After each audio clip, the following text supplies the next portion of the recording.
আমাদের তরুণদের এই যে অনুভূতিহীনতা, কারণটা কি?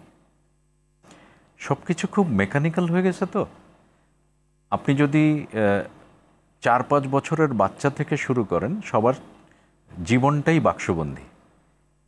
হয় টেলিফোন, সেলফোনে দেখছে ইউটিউব, না হলে টেলিভিশনেও সেই একই জিনিস।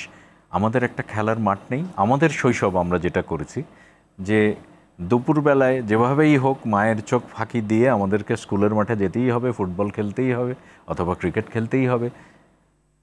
এই অবস্থায় ঢাকা শহরে কোনো খেলার মাঠ কি আপনার চোখে পড়ে? একটা দুইটা হয়তো আছে, খুব রেয়ার। আমার বাচ্চাও যদি মনে করে কোথাও আপনি খেলতে নিয়ে যাবেন, আপনার জায়গা নেই। সো খুব ন্যাচারালি ওরা বাক্সবন্দী হয়ে যাচ্ছে। এই মেকানিক্যাল লাইফটাতে যখনই ওরা অভ্যস্ত হচ্ছে, তখন ওদের থেকে আমার মনে হয় যে ফিলিংস খুব কম কাজ করে এদের মধ্যে। এদের সেই আমাদের মতো চিন্তা ভাবনা, এই রকম শৈশব যারা পায় নাই, তাদের কাছে আমরা যখন কিছু আশা করি, আমাদের আশা করার আগে কিন্তু এই জিনিসটা চিন্তা করা উচিত যে এরা কিভাবে বড় হচ্ছে।